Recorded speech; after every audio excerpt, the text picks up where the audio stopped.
ಕ್ಷೇತ್ರದ ಜನನ ಅಲ್ಲ, ಅವ್ರ ಆ ಜನನ ಹೋರಾಟ ಮಾಡಿ ಇವ್ರನ್ನ ಅಧಿಕಾರಕ್ಕೆ ತಂದ್ರಲ್ಲ, ಯಾಕೆ ಹಿಂಪಡಲಿಲ್ಲ? ನೋಡಿ, ನಾನು ಎಲ್ಲಾ ರೀತಿ ಪ್ರಯತ್ನ ಮಾಡಿದ್ದೀನಿ.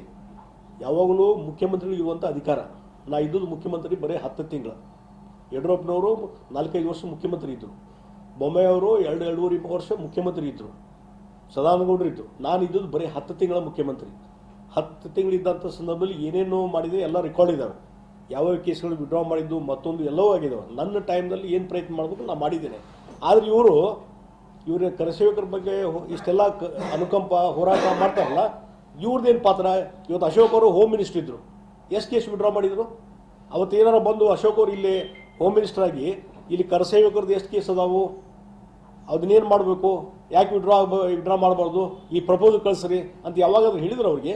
ಅವತ್ತು ಯಾರಿಗೂ ನೆನಪಾಗಲಿಲ್ಲ. ಇವ್ರಿಗೆಲ್ಲರಿಗೂ ಹೋಮ್ ಮಿನಿಸ್ಟರ್ ಇದ್ರು ಅವರೇ 5 ವರ್ಷ. ಯಾಕೆ ನೆನಪಾಗಲಿಲ್ಲ ಅವಾಗ? ಅದಕ್ಕಾಗಿ ನಾನು ಹೇಳ್ತೀನಿ, ಈ ರೀತಿ ಈ ಲೋಕಸಭಾ ಎಲೆಕ್ಷನ್ ಬರ್ತದೆ. ಲೋಕಸಭಾ ಎಲೆಕ್ಷನ್ ಬಂದ ಮೇಲೆ ಅದರದ್ದು ಒಂದು ಅಡ್ವಾಂಟೇಜ್ ತಗೊಳಿಸುವಾಗಿ ಇವೆಲ್ಲ ಪ್ರಯತ್ನ ನಡೀತದೆ. ಇವತ್ತು ಪ್ರಹ್ಲಾದ್ ಜೋಶಿ ಅವರು ಇಲ್ಲೇ ಈ ರೀತಿ ಹಿಂದೂ ಮುಸ್ಲಿಂ ಡಿವೈಡ್ ಮಾಡಿಕೊಂಡೆ ಇವತ್ತು ಅದನ್ನು ಅಡ್ವಾಂಟೇಜ್ ತೊಗೊಂಡು ಲೋಕಸಭಾ ಎಲೆಕ್ಷನ್ ಗೆಲ್ಲೋದು ಅಷ್ಟೇ.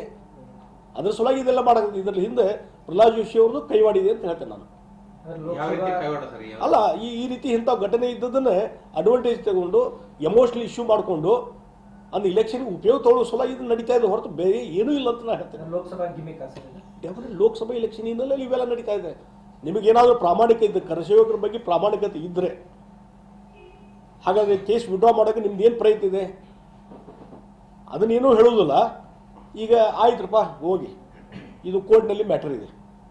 ಇವತ್ತು ಯಾವುದೋ ಹೋಮ್ ಮಿನಿಸ್ಟ್ರು ಮುಂದೆ ಫೈಲ್ ಆಗಿರಲಿ ಅಥವಾ ಚೀಫ್ ಮಿನಿಸ್ಟರ್ ಮುಂದೆ ಫೈಲ್ ಇಲ್ಲ, ಅವ್ರು ಸಹಿ ಮಾಡಿದರೆ ಇಮಿಡಿಯೇಟ್ ಬಿಡುಗಡೆ ಆಗ್ತಾರೆ ಅಂತೇಳಿ ಇವತ್ತು ಕೋರ್ಟ್ನಲ್ಲಿದೆ. ಕೋರ್ಟ್ನಲ್ಲಿ ಇದ್ದಂಥ ಕೇಸ್ಗೆ ವಕೀಲರ ಮುಖಾಂತರ ಕಾನೂನು ಹೋರಾಟ ಮಾಡಿ ಜಾಮೀನು ಬಿಡಿಸ್ಕೊಂಡು ಮಾಡೋಕ್ಕೋ ಏನು ಬೀದಿಗೆ ಹೋರಾಟ ಮಾಡ್ತೀರಿ ನೀವು?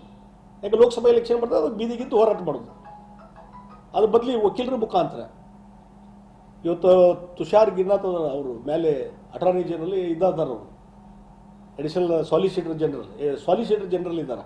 ಯಾರು? ತುಷಾರ್ ಮೆಹ್ತಾ. ಬಹುಶಃ ತುಷಾರ್ ಮೆಹ್ತಾ ಅವ್ರು ಕರ್ಕೊಂಡ್ಬಂದು ಅಡ್ಗ್ರಿಮೆಂಟ್ ಮಾಡಿಸಲಿಲ್ಲ. ಈಗ ಬೆಂಗಳೂರು ಹೈಕೋರ್ಟಿಗೆ ಬೇರೆ ಬೇರೆ ಕೋರ್ಟ್ನಲ್ಲಿ ಬೇರೆ ಬೇರೆ ಪ್ರಕರಣಗಳಿಗೆ ತುಷಾರ್ ಮೆಹ್ತಾ ಸ್ವತಃ ಹಾಜರಾಗಿದ್ದು ನನಗೆ ಗುರ್ತಿದೆ. ಹಾಗಾದರೆ ಕರಸೇವಕರ ಸಲುವಾಗಿ ಇಲ್ಲೇನು ಕೇಸ್ ನಡೆದಿದ್ದಲ್ಲ, ಆ ತುಷಾರ್ ಮೆಹ್ತಾ ಅವ್ರನ್ನ ಕರೆಸಿ ಒಂದು ಅರ್ಗ್ಯುಮೆಂಟ್ ಮಾಡಿಸಿದ್ರೆ ಬೇಲ್ ಸಿಗ್ತದೆ ನಾಳೆ. ಅದು ಪ್ರಯತ್ನ ಇಲ್ಲ ನಿಮ್ಮದು. ಕೋರ್ಟ್ ಮ್ಯಾಜಿಸ್ಟ್ರೇಟ್ ಮಾಡಬೇಕಲ್ಲ, ಇದು ಆರ್ಡರು, ಪೊಲಿಟಿಕಲ್ ಡಿಸಿಷನ್ ಅಲ್ಲ ಇದು. ಸರಿ, ಪ್ರಹ್ಲಾದ್ ಜೋಶಿ ಅವರು ಏನಂತಾರೆ, ಇವರೇ ಅರೆಸ್ಟ್ ಮಾಡೋಕ್ಕಾಗಿತ್ತು, ಹಂಗಿದ್ರೆ ನಾವೇನು ಅರೆಸ್ಟ್ ಮಾಡೋದಿದ್ವಾ? ನೋಡಿ, ಒಂದು ನಾನು ಹೇಳ್ತೀನಿ, ಇದನ್ನು ಪೊಲೀಸರು ಮಾಡಿರೋದು. ಇದು ಸರ್ಕಾರದ ಇನ್ಸ್ಟ್ರಕ್ಷನು ಮತ್ತು ಯಾರೋ ಪ್ರಚೋದನೆಯಿಂದ ಇದು ಮಾಡಿದ್ದಲ್ಲ.